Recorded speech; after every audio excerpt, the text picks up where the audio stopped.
आज इस वीडियो में हम जानेंगे मनुष्य की बर्बादी के कारण। अगर हमें अपनी बर्बादी के कारण पता चल जाए तो हम उन बर्बादियों के कारण से बचकर अपने जीवन को एक सुखमय जीवन बना सकते हैं। बहुत समय पहले की एक बात है। एक नगर में धनी सेठ रहता था। उस धनी सेठ के पास किसी भी प्रकार की कोई कमी नहीं थी। उसके पास सभी प्रकार की सुख सुविधाएं थीं, लेकिन उसके पास कोई संतान नहीं थी। संतान के दुख में वह हमेशा चिंतित रहता था।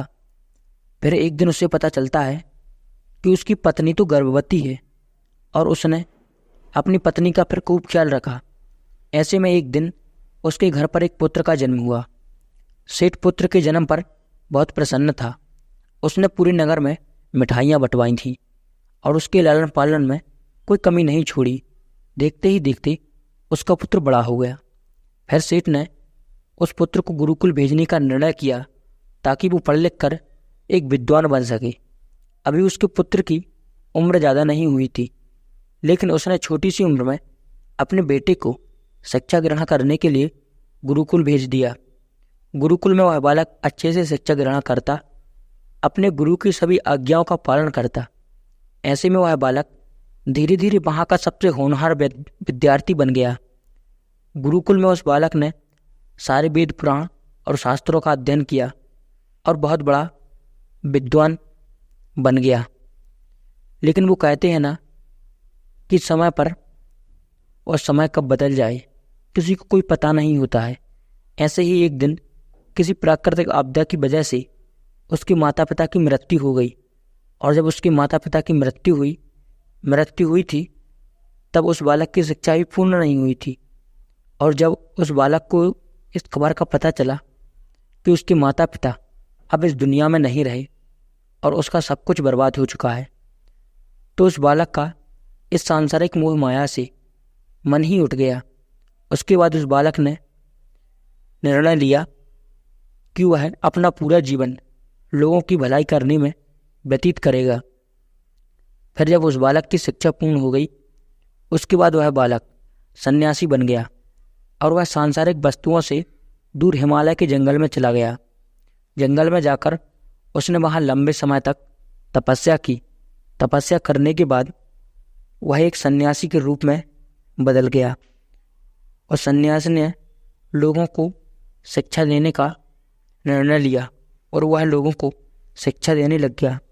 समय के साथ साथ उस सन्यासी की चर्चा चारों तरफ होने लगी थी।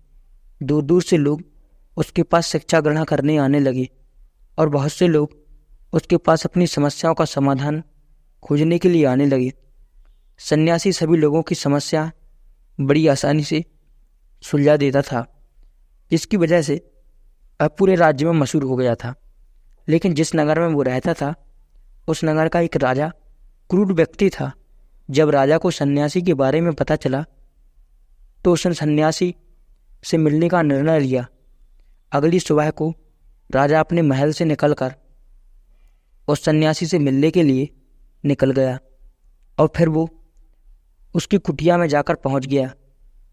वहाँ पहुंचकर जब राजा ने उस सन्यासी को देखा तो वह देखते ही रह गया। उसके चारों ओर हरा भरा जंगल था और उसके चेहरे पर एक अलग ही देश था। जब वह सन्यासी के पास पहुंचा तो उसे बड़ी ही अपार शांति का अनुभव हुआ। उस राजा ने उस सन्यासी को प्रणाम किया और मेरे पास बैठ गया और उसे वार्तालाप करने लगा।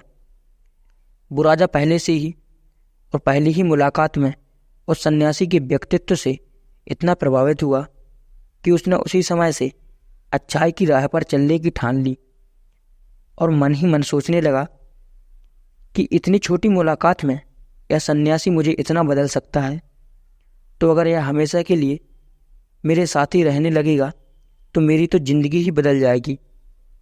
यही सोचकर राजा ने सन्यासी से अपने महल चलने के लिए आग्रह किया और सन्यासी ने उसका आग्रह मना नहीं किया और वो राजमहल चलने के लिए तैयार हो गया। फिर राजा सन्यासी को लेकर राजमहल की ओर चल दिए। राजमहल पहुंचने पर राजा ने सन्यासी का खूब आदर साकार किया और उसके बाद राजा ने सन्यासी को एक सही कमरे में भोजन करवाया। भोजन के पक्ष सन्यासी ने राजा को धन्यवाद दिया और राजा से जाने की आज्ञा मांगी। यह सुनकर राजा ने कहा कि आप हमारे बाग में जब तक चाहें तब तक रह सकते हैं। आपको यहाँ पर किसी भी प्रकार की कोई असुविधा नहीं होगी और आप यहाँ रहेंगे तो हमारी प्रजा को भी अच्छा लगेगा और हमें भी अच्छा लगेगा। यह सुनकर सन्यासी ने राजा का प्रस्ताव स्वीकार कर लिया। उसके बाद राजा ने सेवकों से कहा कि सन्यासी महाराज के लिए बगीचे में रहने का और खाने का और वस्त्र इत्यादि का प्रबंध किया जाए। राजा की आज्ञा के अनुसार सेवकों ने एक सुंदर सी कुटिया का निर्माण किया। उसके बाद वह सन्यासी उसी कुटिया में रहने लगे। सन्यासी को उस कुटिया में रहते रहते कई साल बीत गए और इस दौरान राजा ने उनकी खूब सेवा की।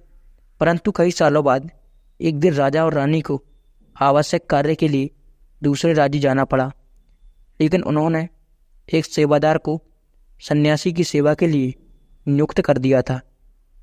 वह सेवादार राजा के जाने के बाद बीमार पड़ गया और अपने घर चला गया और कभी लौटकर वापस नहीं आया। तो सन्यासी ने क्रोध में आकर उस राजा को खूब सुनाया। राजा से कहा कि हे राजन, जो जिम्मेदारी तुम पूरी नहीं कर सकते तो वह उठाते ही क्यों? तब राजा ने सन्यासी से क्षमा मांगी और कहा कि हे भगवान, यदि मुझसे कोई भूल हो गई हो तो इसके लिए मैं आपसे क्षमा मांगता हूँ। मुझे क्षमा कर दीजिए और आप अपना क्रोध शांत कीजिए और मुझे बताइए कि आखिर हुआ क्या है। यह सुनकर उस सन्यासी ने कहा कि तुम्हारे जाने के बाद मुझे यहाँ पर किसी ने भोजन नहीं दिया और मैं बहुत दिनों तक भूखा ही रहा। मुझे यहाँ पर आकर किसी ने पूछा तक नहीं कि मैं किस हाल में हूँ। यह सुनकर राजा ने सन्यासी से क्षमा मांगी और कहा कि हे भगवान, आज के बाद ऐसी कोई गलती नहीं होगी। फिर कुछ देर बाद मामला शांत हो गया। जब राजा और सन्यासी के बीच वार्तालाप हो रहे थे तो रानी भी यह सब वार्तालाप चुपके से सुन रही थी और सब कुछ देख रही थी। उसके बाद राजा ने उस सन्यासी को कोई भी शिकायत का मौका नहीं दिया और खूब सेवा की। परंतु कुछ दिनों बाद राजा को फिर से किसी आवश्यक कार्य के लिए अपने राज्य से बाहर जाना पड़ा। लेकिन इस बार राजा ने राज्य से बाहर जाने से पहले अपनी रानी को कहा कि जब तक मैं नहीं आ जाऊंगा तब तक आप स्वयं सन्यासी की देखभाल करेंगी। ऐसा सुनकर रानी ने कहा कि जी महाराज, आप निश्चिंत होकर जाइए, मैं सन्यासी महाराज की अच्छे से देखभाल करूंगी। उसके बाद रानी हर रोज भोजन बनाकर सन्यासी महाराज को भेज देती थी। लेकिन एक दिन रानी नहाने के लिए चली गई और सन्यासी को भोजन देना भूल गई। सन्यासी ने काफ़ी देर तक भोजन का इंतजार किया, लेकिन जब तक भोजन नहीं आया तब तक सन्यासी सोच में पड़ गए कि आज खाना क्यों नहीं आया। उसके बाद सन्यासी ने सोचा कि वह खुद जाकर महल में देखेंगे कि आखिर पर खाना यहाँ कुटिया में क्यों नहीं आया। और फिर वह महल पहुँच गया। जब वह महल के अंदर पहुँचा तो वहाँ उसकी नज़र रानी पर पड़ी। रानी के लंबे लंबे काले काले बाल जो उसकी कमर पर लहरा रहे थे, उसकी कजराली आँखें, देखने मात्र से ही कोई घायल हो जाए, उसकी हिरनी जैसी चाल। रानी के इतने सुंदर रूप को देखकर सन्यासी चीख हो गया और रानी की सुंदरता सन्यासी के मन में घर की तरह जम गई और वह बिना कुछ बोले अपनी कुटिया की ओर चल दिया। सन्यासी रानी के रूप की सुंदरता को भुला ना सका और वह खाना पीना छोड़कर अपनी कुटिया में पड़ा रहा। उसने कई दिनों तक कुछ भी नहीं खाया, जिस वजह से वह बहुत कमज़ोर हो गया। फिर कुछ समय बाद राजा वापस लौटे और जब उस सन्यासी की हालत का पता चला तो वह सीधे सन्यासी के पास पहुंच गए और बोले कि हे भगवान, क्या बात है, आपको क्या हो गया और आप इतने कमज़ोर कैसे हो गए? क्या कारण है और आप किस गहरी सोच में डूबे हो? क्या मुझे कोई भूल हो गई है? तब सन्यासी ने कहा कि नहीं राजन, आपसे कोई भूल नहीं हुई है। यह सुनकर राजा ने कहा कि तो फिर क्या हुआ, आप मुझे बताइए, मैं आपकी परेशानी दूर कर दूंगा। यह सुनकर सन्यासी ने कहा, हे राजन, मैं आपकी रानी की अद्भुत सुंदरता को देखकर उसके सुंदर के फेर में फंस गया हूँ और अब मैं रानी के बिना जिंदा नहीं रह सकता। ऐसा सुनकर राजा हैरान हो गए और कुछ देर सोचने के बाद राजा ने उस सन्यासी से कहा, मैं आपको रानी दे दूंगा। ऐसा सुनकर सन्यासी बहुत प्रसन्न हुए। फिर राजा सन्यासी को लेकर महल चले गए और जब राजा और सन्यासी महल पहुंचे तो उस दिन रानी ने अपने सबसे सुंदर वस्त्र और गहने पहने हुए थे। फिर राजा रानी के पास पहुंचे और राजा ने रानी से कहा कि कोई सन्यासी की मदद करनी चाहिए, यह बहुत कमज़ोर पड़ गए हैं और मैं नहीं चाहता कि किसी ज्ञानी पुरुष की हत्या का कलंक मेरे सर पर लगे। उसके बाद राजा ने रानी से पूछा कि क्या आप यह पाप अपने सर पर लेना चाहती हैं। राजा की यह बात सुनकर रानी ने पूछा, आखिर हुआ क्या है, इस सन्यासी के इस दुख का कारण क्या है। तो राजा ने रानी से कहा कि सन्यासी आपकी अद्भुत सुंदरता को देखने के बाद आपके दीवाने हो गए हैं। राजा की यह बात सुनकर रानी ने कहा कि जी राजन, आप चिंता मत करिए, अब आप सब कुछ मेरे ऊपर छोड़ दीजिए। मुझे पता है कि मुझे अब क्या करना है। उससे आपके ऊपर ना तो सन्यासी की हत्या का पाप लगेगा और ना ही उससे मेरे पवित्र धर्म का नाश होगा। रानी की यह बात सुनकर राजा ने रानी को सन्यासी को सौंप दिया। उसके बाद सन्यासी रानी को लेकर कुटिया पर पहुंच गए। रानी सन्यासी की कुटिया पर पहुंची और रानी ने सन्यासी से कहा, हमें रहने के लिए घर चाहिए, हम इस झोपड़ी में नहीं रह सकते। यह सुनकर सन्यासी राजा के पास पहुंच गया और राजा से जाकर बोला कि हे राजन, हमें रहने के लिए घर चाहिए। सन्यासी की बात सुनकर राजा ने उसके लिए घर का प्रबंध कर दिया। सन्यासी रानी को लेकर पहुंचा। जब रानी सन्यासी के साथ उस घर पर पहुंची तो रानी ने सन्यासी से कहा कि यह घर तो बहुत गंदा है और इसकी हालत बहुत ख़राब है, मैं इस घर में नहीं रह सकती। ऐसा सुनकर सन्यासी फिर से राजा के पास गया और राजा के पास जाकर बोला कि हे राजन, जो आपने हमें घर दिया है उस घर की हालत बहुत ख़राब है। सन्यासी की बात सुनकर राजा ने उस घर की हालात को ठीक करवा दिए। उसके बाद फिर रानी घर के अंदर गई और नहा धोकर बिस्तर पर आ गई। फिर सन्यासी भी बिस्तर पर आ गए। उसके बाद रानी ने सन्यासी से कहा कि आपको पता है कि आप कौन हैं और आप क्या बन गए हैं।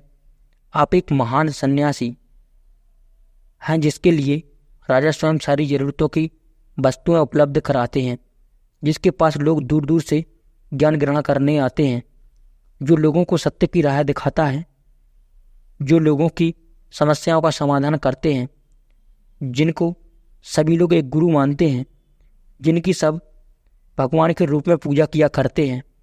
और आज आप वासना के कारण मेरे गुलाम हो गए हैं। रानी की यह बात सुनकर उस सन्यासी को एक झटका लगा और उसने महसूस किया कि वह तो एक सन्यासी है और यह क्या करने जा रहा है। वह तो एक सारी सुख सुविधाओं को छोड़कर शांति की तलाश में जंगलों में चला गया था। जो जोर जोर से रोने लगा और चिल्लाने लगा और रानी से कहने लगा कि मुझे क्षमा कर दीजिए महारानी, मैं क्या करने जा रहा था, मैं अभी आपको राजा को सौंप कर आता हूँ। सन्यासी की बात सुनकर रानी ने महाराजा से यानी कि सन्यासी से प्रश्न किया कि महाराज, मेरे मन में एक प्रश्न उठ रहा है, कृपया मेरे प्रश्न का उत्तर दीजिए। रानी की बात सुनकर सन्यासी ने कहा कि पूछो, तुम्हारा क्या प्रश्न है।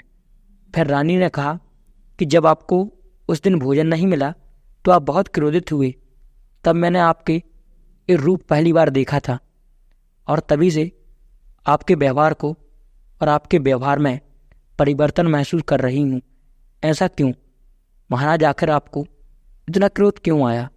रानी की बात सुनकर सन्यासी ने रानी को समझाया कि जब मैं जंगल में था तो मुझे समय पर भोजन नहीं मिलता था, लेकिन जब मैं महल में आया तो महल में आने के बाद मुझे सारी सुख सुविधाएं मिली और फिर मैं इन सभी सुख सुविधाओं के मोह में फंस गया और मुझे इसके प्रति लगाव उत्पन्न हो गया और फिर इसको पाने का लालच उत्पन्न हो गया।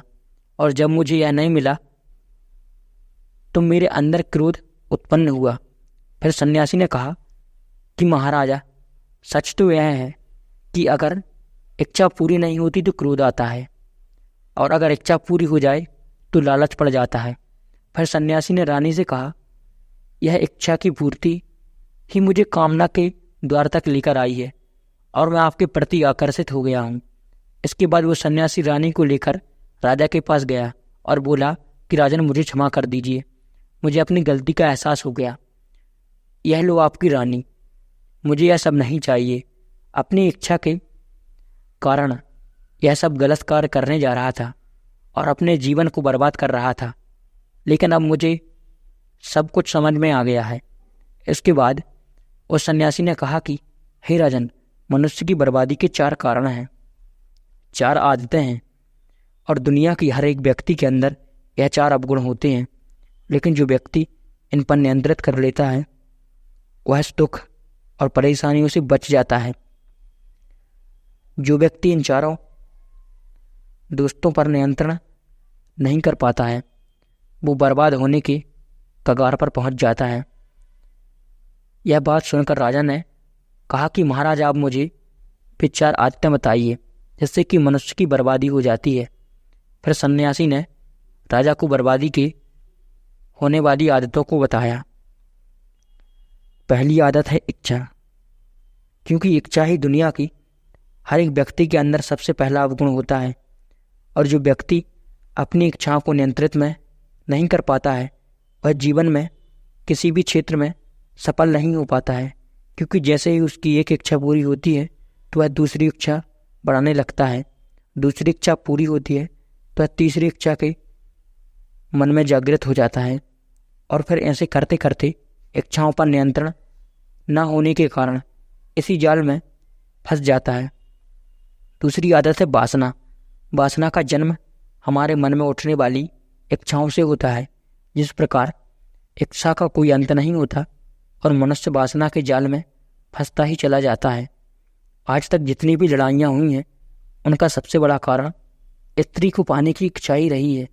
स्त्री के प्रेम में होकर, वासित होकर राजा महाराजाओं ने अपने पहले सारे युद्ध किए। रावण ने संसार का सबसे बुद्धिमान व्यक्ति था, लेकिन उसने भी माता की सुंदरता को देखकर खुद को बर्बाद करवा लिया था। तीसरी आदत है क्रोध। जब मनुष्य की वासना की पूर्ति नहीं होती है तो उसके अंदर एक क्रोध उत्पन्न होता है, और जिस क्रोध की वजह से वह अपनी पूरी जिंदगी को बर्बाद कर देता है। और चौथी इच्छा है लालच। लालच की वजह से मनुष्य अपने पूरे जीवन को बर्बाद कर देता है। अगर आपको इस कहानी से कुछ सीख मिली हो तो कमेंट में नमो बुद्धाय जरूर लिख दिया। तो मिलते हैं अगले वीडियो में।